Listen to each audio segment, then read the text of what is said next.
Oke, tes. Seketat. Oke, setelah Mau tes suaranya. error Bisa ya? Bisa. aman. Aman. Marki cek. Selamat siang teman-teman. Selamat siang.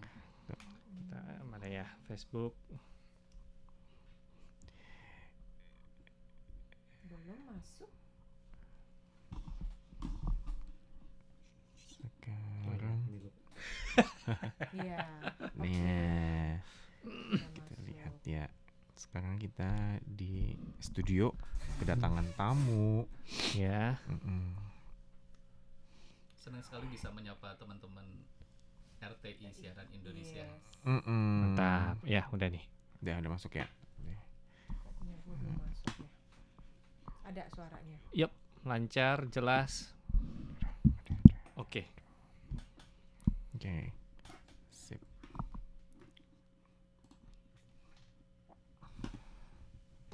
Halo semua. Oke. Apa kabar? Semangat ya. Semangat Hari ke ke berapa nih? Ini hari ketiga. Hari ketiga. Untuk Hari ketiga. teman-teman Muslim yang Mm-mm. melaksanakan Ramadan di Iya. Taiwan. Hari ketiga ya. Hari keempat untuk yang di Indonesia.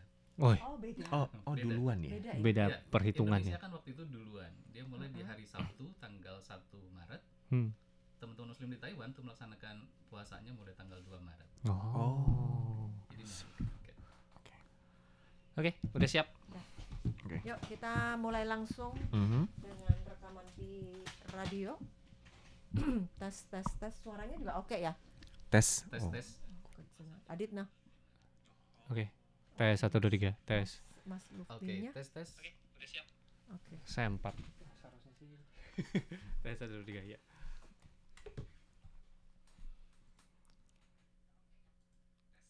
Kita mulai ya. Hmm. Halo teman-teman, bergabung kembali dalam acara obrolan RTISI bersama kita bertiga, saya Amina Saya Yunus Hendri. Saya dan Aditya. Aditya, dan kita juga kehadiran seorang tamu spesial hari ini yang ikut akan berbincang-bincang dalam obrolan hari ini.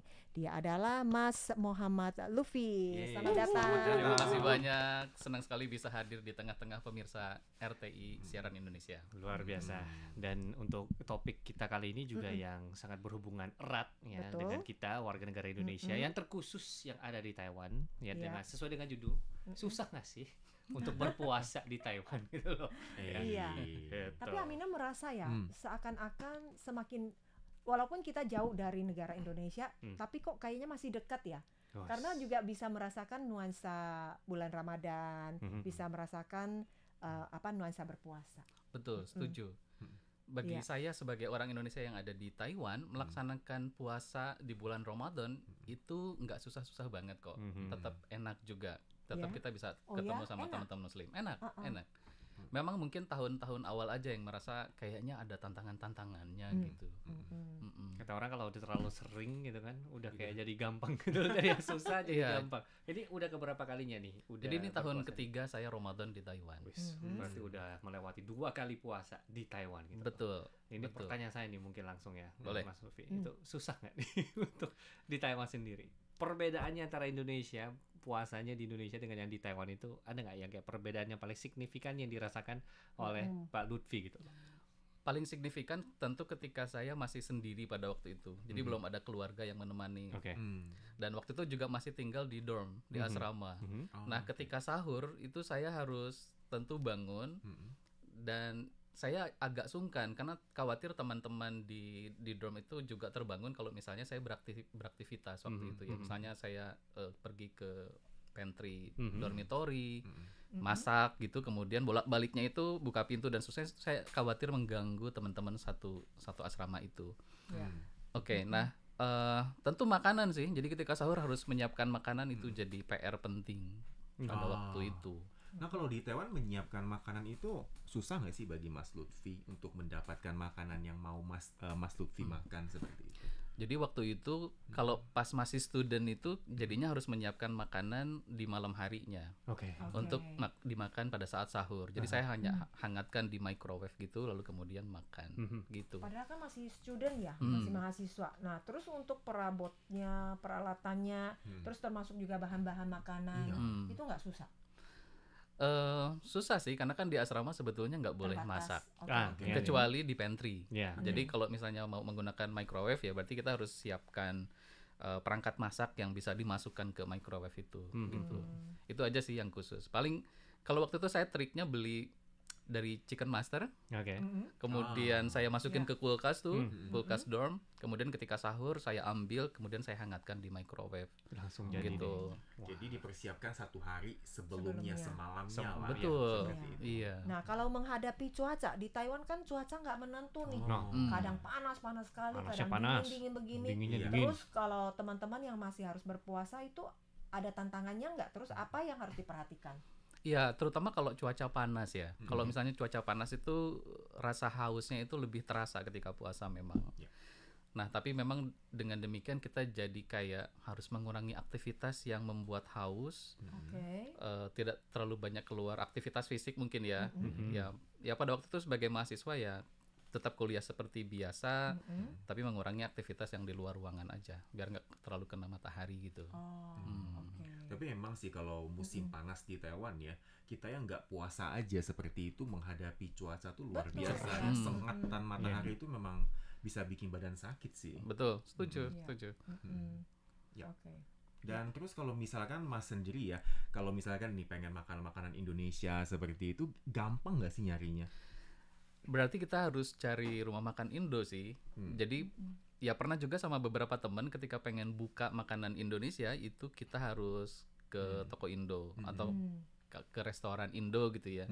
Nah kebetulan di samping masjid besar Taipei Grand Mosque itu ada salah satu restoran Indo yang ya sudah deh kita pengen ke situ kayaknya pengen buka sama cendol gitu ya. Mereka jual es cendol. Iya. Terus mereka jual kayak nasi goreng ayam atau pacel sayur gitu gado-gado itu jadi pilihan obat kangen makanan Indo Oke. gitu. Mas Lutfi kan bilang di Taiwan sudah 3 kali berpuasa nih, sudah ketiga kalinya nih. Pernah nggak menghadapi teman-teman yang mungkin non Muslim ya, terus mereka mungkin pada saat itu mereka tidak mengetahui bahwa ada Muslim dan juga ada teman-teman berpuasa. Ya berpuasa, sehingga mereka mengajak dan kemudian atau mereka sulit untuk mengerti.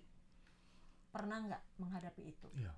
Pernah sih dapat pertanyaan dari teman-teman yang khususnya dari Amerika gitu ya, karena program kami itu di Chengta itu banyak dari luar negerinya. Ya. Nah mereka ketika tahu saya puasa mereka bingung. Puasa itu dari jam berapa sampai jam berapa, terus nggak boleh ngapain gitu. Mereka menganggapnya sesuatu yang luar biasa gitu ya. Kok bisa kamu tahan nggak makan, nggak minum juga dari subuh sampai dengan sore gitu. Mereka memangnya kamu nggak mati gitu ya? Memang kamu nggak Kehabisan energi. Iya, jadi mereka mungkin sampai berpikir seperti itu gitu ya.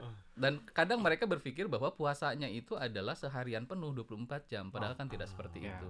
Jadi ada beberapa ketidaktahuan dari mereka sih, yang kalau dijelaskan oke. Gitu. Dan kita juga kadang bilang ke mereka ini puasa ini menyehatkan loh. Kan ada juga intermittent fasting juga kan tuh fasting juga gitu. Iya. Tapi sebenarnya kalau untuk umat Muslim mulai berapa tahun sih harus mulai menunaikan ibadah puasanya? Biasanya ukurannya adalah akil balig gitu. Jadi akil balig ini kan beda-beda ya antara anak yang satu dengan yang lain.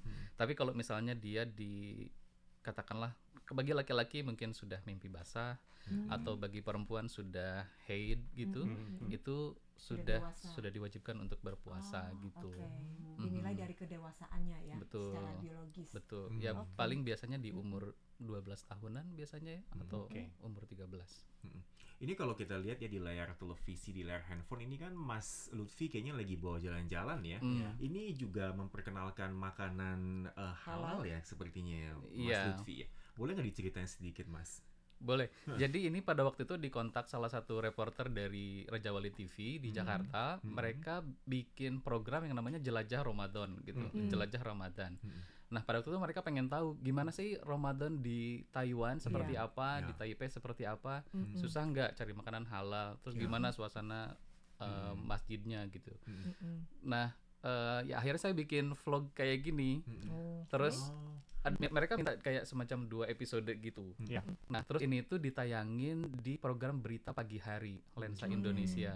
Ini yang Chicken Master yang tadi disebutin. Nah, ini salah satunya.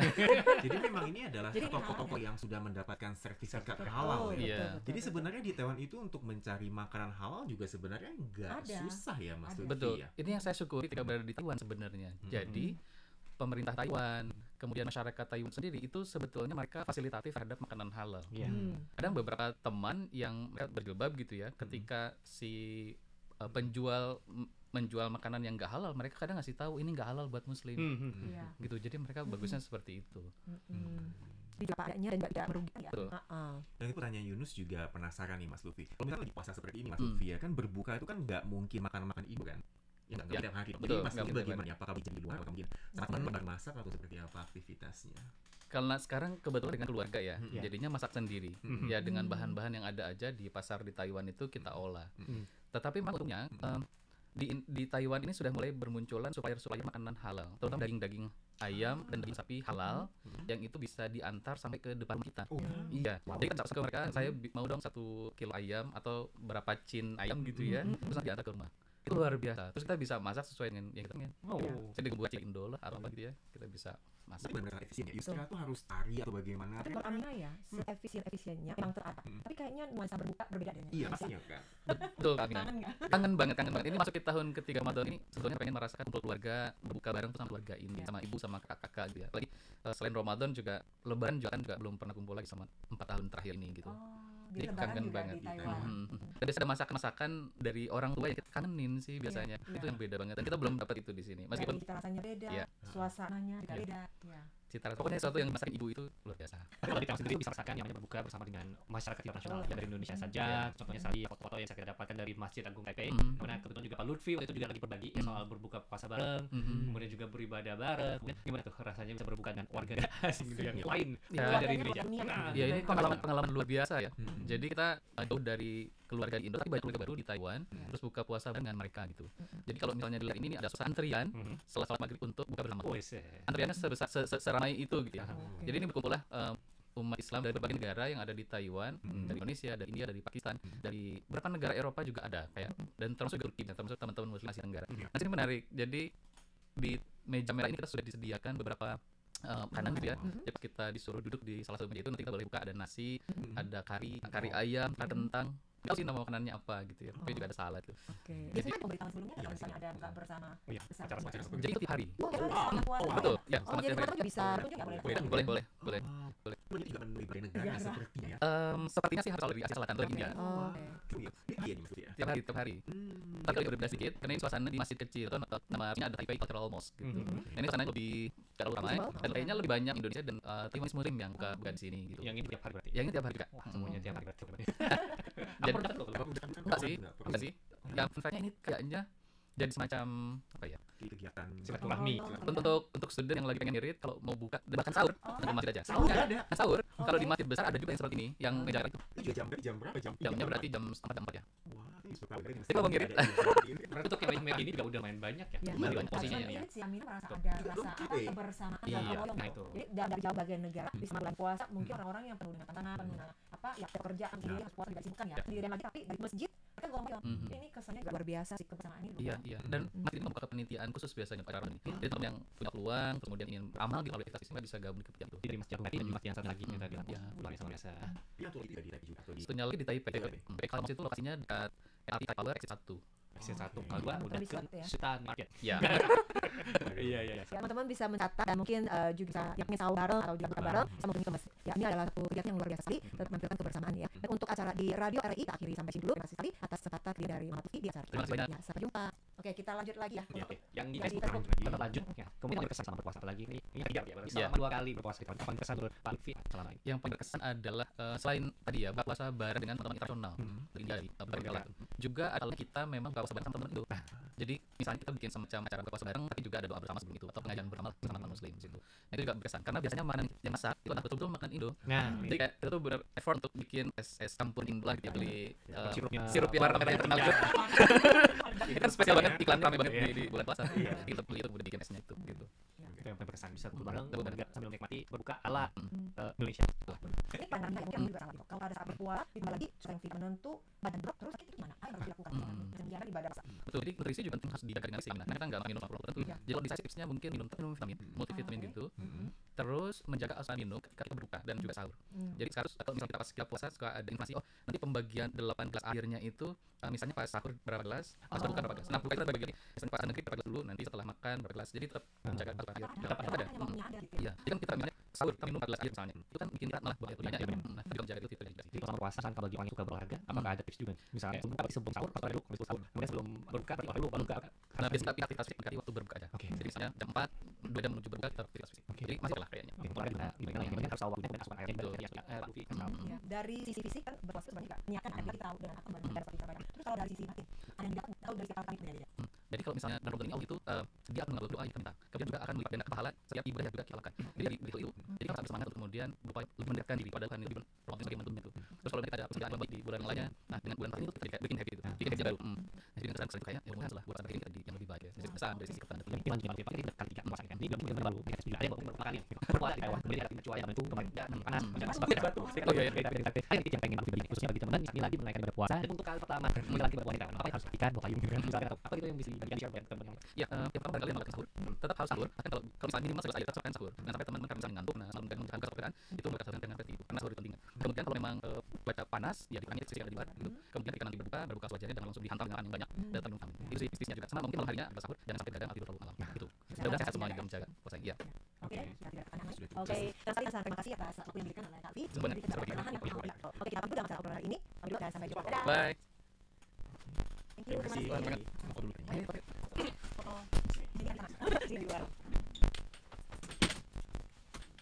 Ini loh, baru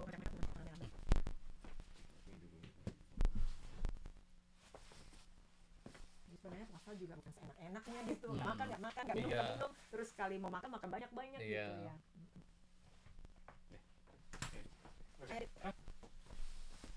Tahan. Kayak Bunda Korla kamu kayak Bunda Korla.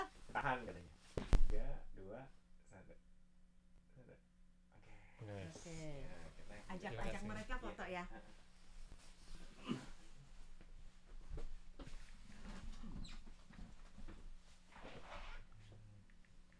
Mau dong foto di belakang mikrofon. Oh boleh sini. Ini boleh duduk sini. Duduk sini. Mohon maaf.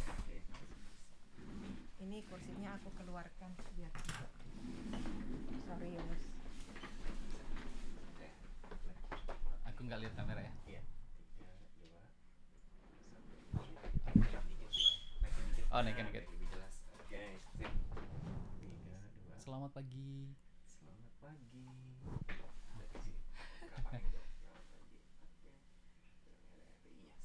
Mau foto sendiri di sini tidak boleh. Oh, boleh.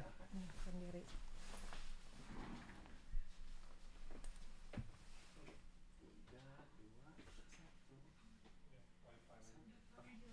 Terima kasih.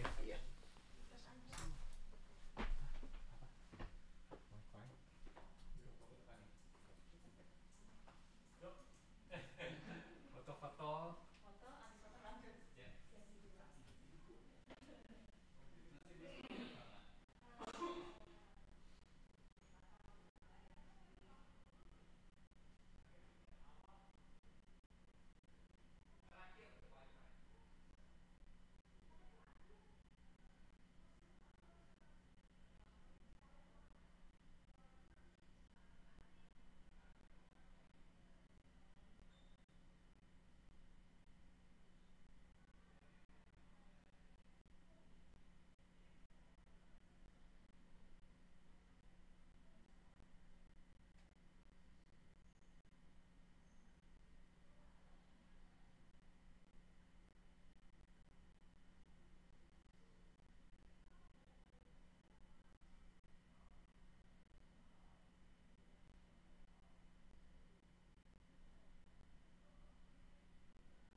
tapi hari ini ya